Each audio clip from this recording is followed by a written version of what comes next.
Welcome to the Wide for the Win podcast. Our goal at Wide for the Win is to help authors grow publishing success across multiple platforms and formats through education, training, support, and community.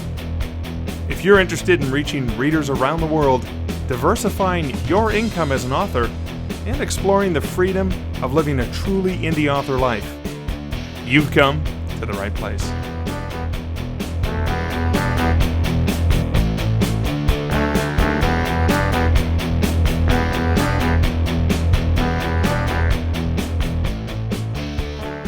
Welcome to the Wide Stream. My name is Mark Leslie the Babe. I'm here with Suzie O'Connell and Erin Wright, and we are talking about, what are we talking about today, guys?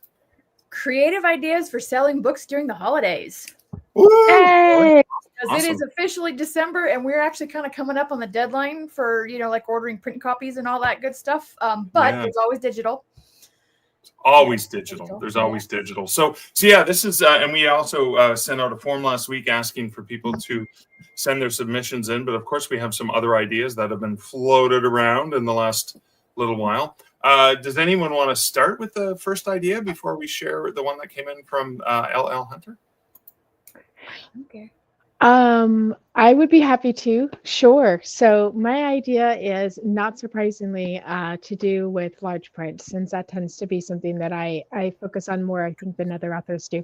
But if your readership skews younger or older, actually, either way, then you could be sending out a newsletter and saying, hey, look, I have large print versions of my books. If you are looking for a gift for your mother, father, grandfather, grandmother, whatever, then I would be happy to, do a large print version. I have paperback copies of my large prints already, so I can sign them and send them out to readers for them to then gift to their family. But if they are looking for a gift to give to family members, large print is a really easy one to sell, I feel like, because there's a lot of older people who are or people just with low eyesight, but specifically older people who are not as tech savvy, and e-readers aren't as comfortable for them. Getting a large print version is a really great gift. So I like telling my readers, you should be getting these and selling them, or not selling them, but you should be giving them to your family for Christmas. Oh, I love that idea. TLDR version, if you don't have large print, you should. Yes, absolutely. Well, I mean, not every author has large print, and so what happens is, if they're looking for cowboy romance, for example, right, which is your genre, which they should. Yeah, and if they're looking for cowboy romance, but they want large print, we know the big publishers aren't doing it. So you already have eliminated most of that competition, with the exception of maybe the big names, right, from the major publishers. But then how many other authors who are in that niche are actually making that available? And let's be honest, gift giving season, signed copies, however they're given as a gift, just is a fantastic idea. I love that. Yeah, absolutely. Suzie, what was your idea? I actually had one that just popped in my head that I should have mentioned. If you have a holiday themed story, how about a special edition? And this is fairly new, because now we've got all these companies like Book Vault who offer bespoke options like ribbons and foiling and sprayed edges and jacketed hardcovers.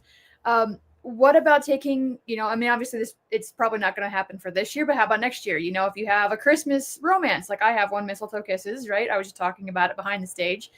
Make a special edition to use to promote during the holidays, right? Because everybody's all about special editions now. Perfect time, right? Love that. Yeah. Yeah, absolutely. On the same tone as those signed copies, good time of year, they're extra special gifts, right? Oh, yeah. I like that. All right. Mark, so while we're on the print book world, right? Assuming you have author copies and stuff like that. Now, this, again, we're talking about this in the beginning of December, and usually you have to book this in advance. But I've participated in a significant number of, and there are way more than I've been able to attend, holiday markets, seasonal markets, themed markets, local craft fairs, etc. Yeah. I was at a very witchy Christmas market last Friday night. And again, because I have true ghost story books and paranormal, adventures and stuff, but those are the kind of books that people are looking for there. So great ideas, but there's so many different Christmas markets there. And yes, going to a book market is phenomenal, but when you're going to a book market and there's just something to think about, and there's 50 other authors there, that's kind of cool because maybe the avid readers are going to get there. But sometimes if they don't get to you before they've already run out of money or filled up baskets or whatever, I'm at the very witchy Christmas market, and there were about 80 vendors there. There were only 3 authors there. So, so one of the authors was selling a completely different genre, and the other author was relatively complimentary to me, but we were across from each other. So anyone who came over to see me, I'm like, oh, you should check out Carol across the way, and vice versa as well. So when you're not the only, or when you're close to being the only book vendor there, you stick out because book nerds are gonna gravitate to you. Yeah. It's true. And something that I have found is that on the flip side, if there are a lot of book vendors there, then it actually is kind of cool too, because if you can find other authors locally who you could work with, then it's almost like a networking opportunity too, right? So if there aren't that many book vendors, then hey, you're one of the few games in town, which is nice for sales. And if there's a bunch of book vendors, well, then maybe you find somebody else who you get to work with long term, and you have that bonus. So I kind of feel like there's pluses either way. Oh, for sure. I mean, I've made really good friends with other authors at these markets, because then if you're solo, which I'm often there by myself, I don't have anyone to cover the table when I go to the washroom. You've got a friend who can keep an eye out on your stuff for you, but also doing special promotions. And the other thing I do, another trick that I'll use is I'll go around and I'll see what different people have. So if someone comes up to my table and they go, oh yeah, did you like books? Yeah, I love books. What do you like to read? Oh, I love to read historical romance. I go, oh, I don't have any of that. However, just down there, the lady on the very end, her name's, Jane, and she's got some amazing books. You want to go check her out. So that's another great way to work collaboratively with some other authors in a space like that. Yeah, absolutely. Well, and I'm thinking just off the top of my head, from December 1st to December 15th in my town of 5,000 or so people, we have the Christmas Stroll, we have the Festival of Trees, we have the Elks Lodge Christmas Craft Show, we have the one that's put on over at the Armory, we've got Small Business Saturday. So I'm like, there's 6 things just off the top of my head. Right there, yeah. In 5 seconds, and I'm in a small town, and like in bigger towns, you're gonna have a lot more of these things. So that's a great idea. I'd never even thought about doing that. Cool. All right. So we've each taken a turn. Should we share LL Hunter's pre-set? So this was via the form that we submitted. So LL Hunter, who you can find at llhunterbooks.com. See, we want to promote the authors who are sharing ideas. And I should have double checked the genre. So check out what LL Hunter writes. LL Hunter suggests offer free postage if a customer buys over a certain amount. Offer a bundle discount on series paperbacks. So LL Hunter's obviously talking about direct sales, right, off your website. Mm-hmm. Yep. LL Hunter writes mysteries. I brought up their website here. You are welcome. Teamwork. Yeah. Right. I love this idea because it goes back to that, selling print books and selling gifts. So, if somebody says, oh, Mark Leslie or Aaron Wright, oh, my friend loves this author, they're offering signed paperbacks, and I get free shipping if I order the whole series. Yeah. Mm-hmm. It'll help boost the little sales a little bit more, might make them more inclined to click the buy button. No, that's a great recommendation. We also have a lot of people watching live. Thanks for dropping in your comment. Kristen writes a novel who says, hi, Widlings. Love the hat, Mark. So thank you. Had to get with the season. It was the closest hat I could find that was appropriate for the season. Yeah, mine's buried still, but I do have my little office Christmas tree up. It's not lit yet. I see it. And I am apparently McScrooge over here, and I have nothing. But you have lights all year through. That's the gift that keeps on giving, Erin. I do have the pretty twinkle lights. I have the pretty lights. Yes, all year round. You're welcome. Yeah. Kristen also says, I'm heading to a Christmas market on Saturday. Woohoo! To sell books. Looking forward to wearing my special headband and ugly Christmas sweater. Love it. Fantastic. Love Awesome. it. Awesome. That's Yay. And hey, Robin from Eden Hi, Books Robin. checking in. Yeah. yes. Um, My husband, speaking of local markets, my husband is going to be selling at a local market. He does his own like wood and metal. He blacksmiths and all this sort of fun stuff. And they were so excited that I was going to be there to sell my books. And I was like, I didn't realize this was happening at this point, and I already have a class schedule that I'm going to be teaching that day. So there's like, I can't. So my husband's selling my books for me. So But they're pre-signed, right? They're pre-signed, yes. So there's a tip. Talk your husband into selling your shit for you. So you're welcome. You know, yeah, I should get Liz to do some of her woodworking, and then I can just sneak my books in there as well. Awesome. My husband actually does a better job of selling my books than I do. So that's actually a really good idea. Mm-hmm. Yeah. Yes.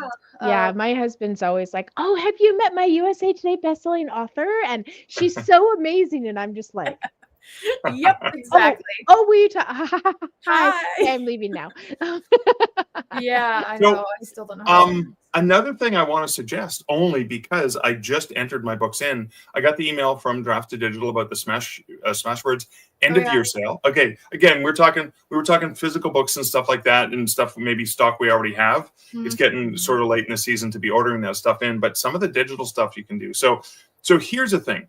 So with the Smashword sale now, Draft to Digital authors can now, you don't have to bulk opt in everything. You have an option now to go in and manually select different discounts for different books, just like Smashwords authors have always been able to do. So that's a big sale in and of itself. But what can you do more than just the sale? Okay, I got these books at 50% off, these at 75, these at 25. Well, there's two other dashboards that allow a DIY discount that you can go in and make. You can do that with Nook if you're publishing to Barnes & Noble. You can go in and add books and create your own special coupon code discount. Correct, Erin? Mm-hmm. Yep, And you sure can. Yes. you can do the same thing with Google Play. You can take a bunch of books and say whatever. So let's say, for example, I'm doing a huge end of year sale and all of my ebooks that are priced more than $4.99 or whatever, are all 75% off. So I've dropped them all to that price. You can, instead of just sending out my author newsletter and saying, hey, this is discounted here at Smashwords, I can now say, hey, all my books are 75% off an ebook, but at only these three stores because it's the coupon codes, right? Because again, for price matching and that. So if you want to get them from Smashwords, here's the link. If you want to get them from Google Play, here's the link. If you want to get them from Nook, here's the link. And that way you're giving your customers, choice. Yeah. Conversely, you set a discount yourself manually, 99 cents or whatever. And you may want to support this with maybe it's going to be hard to get a book club last minute. Even sometimes a bargain booksy may be a little difficult for the more popular genres. But a platform like Crave Books can save you time because there's a whole bunch of really smaller platforms, $5 here, $10 here, whatever, just to give that extra lift beyond obviously your author newsletter. Yeah, and Suzie, I'm pointing to Suzie. In my screen, you're above me, so. And I'm in mine too. And also direct sales, right? So you link to Smashwords, Google Play, Barnes & Noble, and your own your own store, of course. Yes, your own store. And you're like, hey, use these. You can pick, and people will come back and say, why not Amazon? And you're going to say because Amazon doesn't allow me to create coupons. Yeah. This is wide for the win. After all, we don't have KU Kindle Countdown days, so we can't just set a scale, or offer discount codes, or But we have a Susie O'Connell direct sale countdown days. We do, and actually, I just use this not for holiday book, not for holiday sale. One of my books was a runner-up for the Indie Author Project contest, and so I just offered a 50% off discount through my PayHip store for my readers, and guess what? About 12 people snapped it up, and I'm just like totally random, out of the blue. Haven't sent my newsletter in almost 6 months because I was in the process of switching platforms and I just didn't have the bandwidth to deal with it. So I was pleasantly and delightfully surprised that so many people jumped on board and grabbed it that didn't already have the book, because you'd think your newsletter subscribers would have all your books, but that's not ever the case. Every time I send a newsletter about, so there's tip number, whatever we're on, 5 or 6 now. Send information about your books to your newsletter subscribers because not everybody on your list has every single one of your books. Yeah. Shocking. I find that so crazy know, because right? I'm Like, like, why are do you you know how long? Because you and I both, Susie, Mhm. we have the last time we released books was years ago, literally years ago, Almost right? seven. So how on earth do we have people who haven't already bought all of the books that we have out, right? Like but it's true.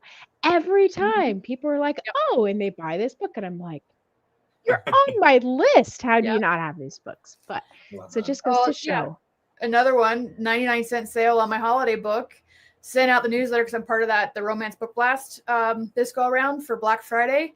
And Oh, again, a bunch of people snapped it up at 99 cents. And that was across the board. That wasn't just my PayHip store. But yeah, it's like, don't you people already have this? Because I sent my newsletter out, the initial one saying, hey, this is coming up this weekend.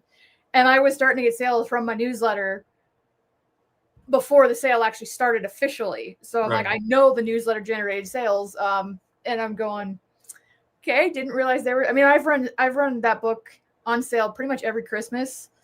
And I always get sales from my newsletter, even though these people, I mean, some of these people that are clicking on it have been on my newsletter list for like 8+ years. I'm going, how do you not already have this book? So yeah, send your newsletters. Well, they got distracted. Like maybe they saw Yeah. it and they meant to get it, and then they got distracted, and then they see it. I see that all the time. Where I go, 7 "Oh, I thought I times bought this 6. already." No, I Yeah. didn't. Yeah. What's the Yeah. marketing? It's 7 times you have to see something before it sticks in your brain. Yeah, often. Yeah, 7 times. Yeah. Mhm. So a comment from DS Lang also says, heading to another holiday bazaar. So lots of great authors are doing this already. Yeah. And of course, DS says, I need a hat and lights as well. And here's another thing when you're doing the in-person stuff, because this is still time to get these printed up, is I take advantage of BookFunnel's ability for selling direct, right? Because they have the ability. And so I have separate sets of cards. Some of the cards they go to a landing page where I call it the free taster pack because it's a wolf series, and then they can download through the BookFunnel link either the free short story in ebook or audiobook version, and then go on to buy the audiobooks or the ebooks if they like them. Or I even have when somebody says, yeah, but I only read ebooks. I go, well, I have the card here. I'll sign it for you.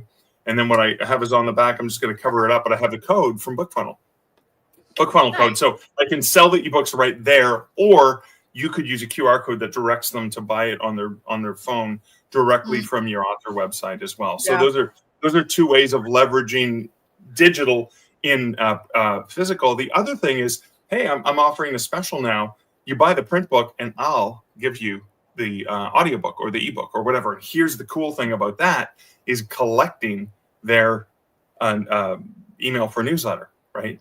So you can just say, yeah, scan here and whatever, and I'll purchase that. I'll get your email address, and when I get home, I'll send it to you. But then when I send it to you, I ask if I can opt you into my author newsletter, and then that way, that contact you have becomes a long-term contact. Yeah. Every time I hear you mention your cards with the direct to the landing page codes, I'm going, I really need to do that. That's just like a little stroke of genius, and I'm like, I still haven't done it yet. But you can also do the free thing. So I can also do is say, hey, we just bought the book. I just signed it for you. Here's an ebook. I'll sign it. You can gift this to someone, or read it yourself, right? Oh. Bam. It's done, There you especially because the BookFunnel ones kind of expire, and then usually I get to the end of the batch, and because I only do 50 at a time. I'm like, whoops, I got 20 leftovers that are just going to go bad if I don't give them away. Oh, how long are the codes good for? I didn't realize they expired. I think there's something like either a year, but what I did is I went and did 100 or whatever in a bag, and I realized I only sold 20 of them, so I still had whatever, but I'd only printed 50 codes. There's a great way that you can use Avery sheets, and you can put them in your printer, and then you can have the so this one says visit mybookcode.com and enter this code, right? I could also create a QR code to the URL and have the code there, and so there's the unique codes, and I usually do 30 to 50 at a time. Maybe I'll just stick to 30 because it's a sheet. Or whatever. Oh yeah. So you get the codes, each of the individuals, you have 30 different codes, right? Yeah. And you get those from BookFunnel, and then you put that into Avery, and then you print it off, and then you have a sticker with an individual code on it, and then you stick those onto the postcards. I'm just trying to wrap my head around how no. And the great thing, thing, what I love about BookFunnel is there's videos Julie usually does most of the videos. There's not some of the new ones I think are not her, but Julie at Book Funnel, one of the founders, will walk you through. And she does these amazing walkthrough videos. And again, because I do it every 6 months or whatever, so I forget. How do I do this? Yeah, absolutely. I'm just curious, is there a way to make it so the codes don't expire? Because if I'm the only one who has access to that code, like I don't need it to expire. Not that I'm aware of, but we could always add, because you know how great Damon and the team are at making So things Damon, for us. If you're listening to this, what about codes that don't expire? Kristen does this as well. Gifts an ebook with the hardcover. So you buy the hardcover, you get the ebook. A nice, easy thing to do, right? Yeah, and you can stick because like your postcards, you stick it into the book and you go, here you go, right? And you can use it as a bookmark on your paperback or your hardcover. Yeah, so it's kind of a all together. Package. Yeah, Julie is pretty awesome. Yeah, got a couple of Julies that are really awesome. Julie at Barnes & Noble is awesome too. What is it with the name Julie and just being awesome? I've got a great friend named Julie who's a co-author of mine. She's great as well. Like all the Julies I know are good. They are. Yeah. All right. I think it's required. It's part of the contract of having that as your name. Yeah, I think that's a requirement. So yeah, I think any other ideas as we're getting getting close to wrapping up this special. Just one to wrap up on that same point. If you have friends or if your readers have friends who prefer ebooks, that's another great way to, they can buy the ebook and then, like you said, give away, use it as a gift. Just elaborating on that point. So yeah, one of them that I have actually done, I've done it a couple times, is like a 12 days of Christmas giveaway where I have a different like swag, something or other to give away over 12 days. And each time the readers have to enter the giveaway for each day. They can't just, like enter once and that's it. So it boosts, or what I saw it did is it boosted interactions and engagement on social media. And it was a lot of fun. And I had certain days where like you had to do it on Facebook, other days where you had the join was on Twitter or Instagram, or my newsletter got more love, of course. Newsletter got like every day because it's my newsletter. And so what I did is I have a logo, and I don't know if you got it or not, Mark, the email that I sent. So I have each one of my books has kind of a certain theme on the cover. And I have a little logo that goes with my series, and it's a cabin with a couple of pine trees and then mountains in the background. And I can edit this logo to fit each book. And I actually have a style that fits each book. So what I did is I made a bunch of swag. So here's one example. I don't know if you guys can actually see it or not, but that's for one of my books right there. Oh, so I used cool. that logo to make like, little tote bags like this, right? So that was one of my prizes. And I don't have the email from you with the image, so I can't pop that up. Sorry about that. That's fine. But so I did coffee mugs. I did like a pen and a notebook that matched with the book. What else did I give away? Calendars have always been really popular with my readers because I take the pictures I take the place that inspired the series and make a calendar out of it. I'm kind of in that spot where it's the place I was using Vistaprint, and it's got the spiral, and they're great. The paper quality is great, but they're really expensive if you don't get their sales. And it was getting like too hard to figure out when the sales were. So it's like, if you can get it 50% off, it's $10 plus shipping to you, plus shipping to get to them. So it's like, you want to keep your costs down, but yeah, I mean, my readers really, really love that. I actually had one of them. She asked me to send her a copy of just the logo, and she actually had a coffee mug, like a tumbler, portable. And she actually had it laser etched with that logo. It was I still have it. It was so cool that she gave to me in reverse. Oh my goodness. Yeah. Really cool. That's dedication from a fan. It is. I know. I've had some great fans. I'm like, she's one of the gals that routinely, if I don't write a newsletter within, like a few weeks, she emails me to check to make sure I'm okay. I love great fans. Yeah. All right. So Kristen has another idea that I think can work great. Again, going back to the in-person sales. So for markets, Kristen says, I've been wrapping a signed book and bundling it with art prints, stickers, bookmarks, map print, etc. Ready to gift bundle with just one book. It's already pre-wrapped, perfect for lazy people like me. It's like, oh, I love this book. It's personally signed, and it helps up the average sales. Similarly, I saw Carol Ann doing this across from me last week and I forgot about it. It's a mystery date with a book, $10. Mm. And what Caroline takes is a whole bunch of books that are like one-offs or whatever that are leftover, signs them, gift wraps them, and then it's a surprise. Mm. It's like all you know is, and I've seen bookstores do this, all you know is it's a mystery or it's a romance. Yeah, and it's wrapped in the brown paper and tied off, and it's got maybe, like the genre on it and one of the tropes in the book. I love it's for the daring people, like, because some people, I admittedly, I usually bring 20 or 30 different books with me. Yeah. And so sometimes they go, well, I don't know which one to get. Well, what should I get? And I was like, well, what do you like? And I try to help them. Yeah. But this is kind of like, oh, you want this genre? Here, surprise. Yeah. That is really fun. I love that. I've found a couple of new favorite authors with mystery dates with books that way. And it was great. And actually one of them, Jennifer Fallon, she's a trad pub author out of Australia, found one of her series that way because our local, was it Barnes Noble, I think, had the hardcovers on discount for like $3 or some, getting rid of it. But they were doing the blind date with a book. And I'm like, oh, this sounds interesting. Fantasy, such and such trope. And I'm like, ooh, picked it up. And I've now bought every single book that she writes. Awesome. So fun story. Okay. So on that line, it's something kind of relatable. I haven't done this one yet, but I've seen quite a few people doing it. And it just always looks like so much fun. And it's basically a book advent calendar. And what you do is you get a group of 12, if you want to do 12 Days of Christmas, or the full 25 authors, different authors. Each one of them has a book. And basically, so each day of the 12 or 25 Days of Christmas, somebody else's book gets featured in newsletters and social media.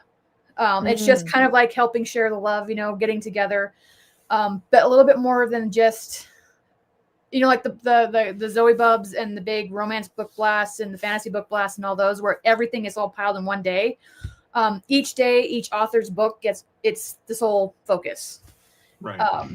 So I don't know if this is something that anybody else runs into, but I listen to all of these ideas and I'm like, wow, I wish that were like Erin 3 months ago thought about these ideas, right? Because it's too late to do the 25 Days of Christmas. We're on December 4th, right? But do you not have a calendar so you can put this in your calendar to maybe start planning in August? That's what I'm thinking, is that I am going to pull up my calendar, and the rest of y'all, this is I'm talking out loud and encouraging everybody else to do it too. Go to your calendar and put like August 1st, start planning for December so that you can actually have, because a lot of this stuff needs to be planned out beforehand, right? Yeah. So the other thing, Erin, is we've gone through a whole bunch of really great ideas that people submitted and we've bounced around and stuff like that. You can't do them all. It may be too difficult. Pick one or two and try to make a plan for it. Because again, if you're going to get overwhelmed and go, what to do, I'm not going to do any. Right. So just try and pick something that maybe resonates with you or your readers, that you think, oh, that gift wrap thing is perfect. Or as DS Lang just said, sets of 2 or 3 or a whole series do well with a festive ribbon. And Maria says Erin 3 months ago didn't think about these things, but it's on a post-it she lost under her desk. Or Morgana says, or you can read your emails, Erin. I sent you one a month ago. Well, even okay, for everybody listening, here's the hard part for me. Like, it's really hard for me to start thinking about holiday sales until it's like the holiday season. I'm in the mood to think about it because it's everywhere, right? So here's a thought: maybe plan next year right now. When you're in the mood for Christmas, start, like making notes. You do all the work. Your calendars, do all the work now. Yeah. And then implement it next year. While you're in the mood, while you have the Santa hat on, all the things, you set it all up and then you plan it for next year. And you can even substitute in a different title, but at least you've done all the planning work and you know when you need to get things done. Need to order my stock by this. I need to get special. You can do custom gift wrap paper, right, with your logo on it. Why not wrap the book in something like that gives marketing? Yeah. Okay. 12 days. You can still do. It's going to be a crunch, but you can still do 12 days of Christmas. There are still time. Take 1 or 2. You can still have 12. We have time. Days. Yeah. Yeah. Okay, all right. Well, since my brain is on this call, hi Rhiannon. Let's talk about planning out next Christmas. Because you're right, Susie. You're right. Like I don't feel like I'm in a Christmas mood in August, and so Yeah. I will occasionally think about it. I'll be like, well, December's coming. Yeah, but who wants to think about Christmas right now? It's 105 outside and I'm dying. So you're right. Like doing next year's Christmas Mhm. stuff this year Yeah. right now is smart. Or That may be the best deal of the day. Valentine's Day is coming up in a couple months. You could be putting that energy towards what am I going to do for Valentine's Day with my romance novels? Yeah. Why am I always surprised by things happening? Like, whoa, Valentine's So, like, Day is 2 in months 3 months. What How did day that is happen? Valentine's on this year? Yeah, I mean, No, it's like 2.5 months. It's not even 3 months yet. that's true. Sorry. Okay. Too late. Can't do it now. All right. Oh God. Well, guys, Okay. this was fun. This was a lot of fun. Yeah. We hit our half-hour mark, so I think we've we've made fun of Erin. We've provided some ideas. Lots of wonderful comments from people. I think we need to rename this wide stream to be roasting of Erin. Roasting Erin by an open fire. Yeah. Oh, I'm include me in that because I'm just as bad. I'm going like, oh hey, it's Christmas, except for now it's too late to do any of this stuff. Yes. Why is that? Do it for next year. Okay. All right. I like this plan. Thank you. Thanks, guys. Okay. All right. Bye. Hey, real quick before we go, if you guys have any ideas that you didn't get a chance to share before we went live, share them in the comments, either here on YouTube or on Facebook. Come find us or in the circle group. Maybe we got to start a chat about it in the circle group too. So, we're ready to go for next year. All right. For sure. Thanks, guys. Talk to you later. Bye.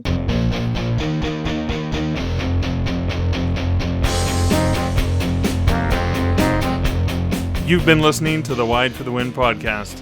For links to our Facebook and circle groups and other helpful Wide publishing resources, go to wideforthewin.com.